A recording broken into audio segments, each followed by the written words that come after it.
She mocked my boring khakis. She didn't know they were the same ones I wore when I called the drone strike that saved Bravo Team in Kandahar. The restaurant was called Aura, a name that promised an experience it could never deliver. It smelled of recycled air, lemon polish, and the faint, cloying sweetness of overpriced perfume. Silverware chimed against porcelain with a delicate, practiced rhythm, a sound designed to soothe the wealthy. For my parents' 50th wedding anniversary, my sister Vanessa had insisted on this place. It was her theater, and we were all unwilling actors in her one-woman show. Honestly, Ruth, she said, her voice a little too loud, drawing the attention of the adjacent table. She held her wine glass by the stem, a perfect ruby teardrop of Pinot Noir catching the light. You'd think for Mom and Dad's special night you could have at least tried. That blouse looks like it came from a catalog for government employees. Her husband Bradley chuckled on cue. It was a soft, wheezing sound, the noise of a man who had long ago outsourced his opinions. He adjusted the knot of his silk tie, a garish thing with little golden retrievers printed on it, and gave me a look of pitying condescension. He ran a department at a liberal arts college that specialized in social media impact studies, a field I was fairly certain hadn't existed when I was still learning how to field strip a rifle in the dark. I didn't respond. I simply took a sip of my water. The ice cubes clinked against the glass, a dull, heavy sound compared to the fine crystal symphony around me. My blouse had, in fact, come from a department store. It was gray, functional, and anonymous, like me. The khakis were from a similar establishment, chosen for their durability and the depth of their pockets, not their aesthetic appeal. Vanessa saw a failure to launch, a woman in her late 40s clinging to a drab, pointless existence. I felt the familiar weave of the cotton twill blend against my skin and remembered the fine grit of Kandahar dust that had once been embedded in the seams, a ghost of a memory only I could feel. My father, a good man worn down by a long life of trying to keep the peace, cleared his throat. Now, Vanessa, Ruth looks fine. Let's just have a nice evening. Oh, Daddy, of course, she chirped, her smile never reaching the cold calculation in her eyes. I'm just worried about her. All alone with that job. Don't you ever want more, Ruth? A real life, a husband, you're not getting any younger? A cold knot tightened behind my ribs, a familiar pressure. It was the same feeling I got just before an operation went live, the moment between absolute stillness and irrevocable action. But here, in this velvet-lined room, the only action required was inaction. My silence was a shield. Explaining my life to her would be like describing the color blue to a person born blind. The vocabulary didn't exist. Where would I even begin? With the chipped government-issue coffee mug on my desk that was a gift from a station chief in Islamabad, or the thin, silvery scar above my left knee from a piece of shrapnel in Mosul. These were my totems, the markers of my real life. To her, they would just be stories, and she'd probably accuse me of making them up for attention. I'm content, Vanessa, I said. My voice was low, flat, the conversational equivalent of a gray wall. Content, she scoffed, turning the word over in her mouth as if it were a piece of spoiled fruit. Content is what people say when they've given up.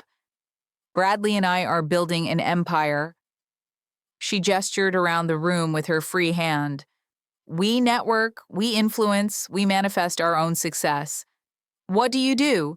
You push papers in some windowless office in D.C. for a pension that won't even cover the property taxes on our summer home.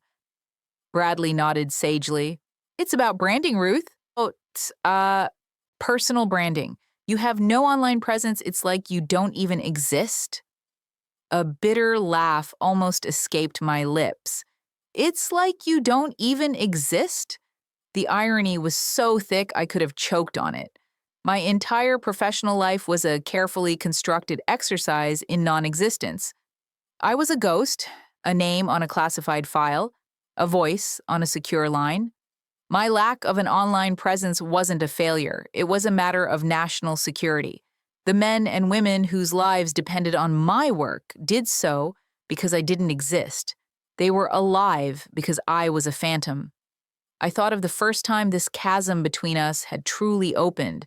It wasn't a gradual drift, but a sudden, violent split. I was 22, home on my first leave from basic training at Fort Jackson. I'd just finished the grueling 9 weeks, my body hard and lean, my mind honed to a fine edge. I carried myself differently, with a stillness and economy of motion that was alien to my family's world of casual, sprawling comfort. Vanessa, already engaged to her first husband, a trust fund kid who would later run his father's company into the ground, had looked at me with genuine disgust.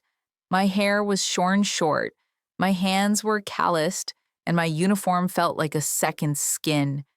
She was planning her wedding, a monstrosity of lace and lilies, and she held up 2 swatches of fabric, one ivory, one eggshell. "Which one do you think for the bridesmaids?" she'd asked, not for my opinion, but as a test. I looked at the swatches. They were identical to my untrained eye. "They look the same, Nessa?" She'd sighed, a dramatic, world-weary sound. "Of course they do to you. You've lost all sense of refinement, Ruth. All that marching around in the mud, it's so coarse, so unfeminine. Mother is beside herself. She thinks you've done this just to embarrass her." The accusation hung in the air. Not that I had chosen a path of service, not that I felt a calling to something greater than myself, but that my entire life's direction was a calculated slight against her and my mother's sensibilities. It was the first time I realized that, in her eyes, my motivations would always be petty, a reaction to her own shining existence. My service wasn't noble, it was a cry for help. My dedication wasn't patriotism, it was a personality defect. I learned the value of silence then, not the absence of noise, but the strategic withholding of information, the silence doctrine. It became the bedrock of my career and my relationship with my family. They didn't need to know about the long nights in windowless rooms called SIFs, the secure compartmented information facilities, where the only light came from glowing screens displaying satellite imagery of hostile territories. They didn't need to know about the metallic taste of fear in my mouth as I guided a team through a hostile city via a crackling comms link, my voice the only thing tethering them to safety. They didn't need to know that the boring government conference in Geneva was actually a tense 3-day debrief of a captured asset, or that my flu was recovery from a concussion sustained during a vehicle rollover in a country they couldn't place on a map. My silence protected them. It protected my work. And in a strange way, it protected me from the sting of their inevitable misunderstanding. They couldn't dismiss what they didn't know. They could only mock the gray, empty shell I presented to them. I let them. It was easier. It was safer. The waiter arrived with the appetizers. For Vanessa and Bradley, it was some kind of deconstructed scallop foam with a saffron mist. For my parents, a classic shrimp cocktail. I had ordered nothing. I was never hungry before a mission, and this dinner felt no different. My body was already preparing for a different reality, diverting resources from digestion to heightened awareness. Vanessa photographed her foam with her phone, adjusting the angle, telling Bradley to shift the candle for better lighting. "It's all about the angles," she announced to the table. "Perception is reality. If it looks amazing, people believe it is amazing. That's why my posts get over 10,000 likes. I create an aspirational reality." I thought about the grainy, low-light drone footage I'd stared at for 72 hours straight, watching a compound in the Waziristan region. The perception was a quiet, dusty collection of buildings. The reality was a bomb-making factory run by a high-value target known as the engineer. My job was to see through the perception to find the lethal reality underneath. My work didn't get likes. Success was measured in silence, in attacks that never happened, in American lives that were not lost. My reward was the quiet hum of a server rack and the knowledge that a threat had been neutralized. Ruth didn't even bring a phone, Vanessa said, finally posting her picture. Can you imagine? It's like she's a relic from another century. How do you even navigate, Ruth? Do you use a paper map? Bradley chuckled again. Probably a compass and the stars. My phone was in the glove compartment of my 10-year-old Ford F-150. It was a cheap, disposable flip phone. I had 4 more just like it in a box under my bed. My real communications device wasn't something you carried into a restaurant. The thought was absurd. It was a small, hardened device that looked more like a piece of military hardware than a civilian phone, and it was currently locked in a secure compartment in my truck. Its signal was encrypted, its location masked, and its only purpose was to connect me to a network that Vanessa and Bradley could not even fathom. I get by, I said, my eyes on my mother. She looked tired, her smile strained. She was caught in the crossfire, as always, loving both her daughters but equipped to understand only one. My father just ate his shrimp, his gaze fixed on his plate, a man retreating to a small, safe foxhole of his own making. The main courses arrived, a massive steak for Bradley, a delicate piece of sea bass for Vanessa, pot roast for my parents, a nostalgic choice. Again, I had ordered little, just a simple salad. Still watching your figure? Vanessa asked, her fork hovering over her fish. You know, all that stress from your little job is probably aging you terribly. Cortisol is murder on the skin. You should try my new sponsor's line of collagen supplements. I could get you a discount code. She winked, as if offering me a state secret. It's all about self-care, sweetie. You have to invest in yourself. I thought of Dr. Eris Thorne, a woman I had worked with at the agency. A brilliant psychologist, she specialized in the mental health of field operatives. She had once told me, Ruth, you don't carry stress. You metabolize it. She said I processed trauma and pressure into fuel, into focus. It was a necessary survival trait in our line of work. To Vanessa, my weathered face was a sign of neglect. To the people who mattered, it was the mark of a survivor. Every line around my eyes was a testament to a mission accomplished, a crisis averted, a colleague brought home. I'm fine, I said. You're not fine, Vanessa snapped, her patience finally breaking. The performative concern evaporated, revealing the raw contempt beneath. You're a ghost. You drift into these family things once or twice a year, dressed in these drab clothes. You say nothing, you contribute nothing, you have no husband, no kids, no real career to speak of. You're a GS9, a glorified secretary for the federal government. You could have been so much more. You were smarter than me in school, everyone knew it. And you threw it all away to be this gray, boring woman. It's pathetic. You're living a pathetic, empty life. The words landed in the quiet restaurant like thrown stones. My mother flinched. My father stopped chewing. Bradley looked down at his steak, suddenly fascinated by its grill marks. The silence in our little bubble was absolute. I didn't feel anger. I felt a strange, clinical detachment. I was observing a tactical situation.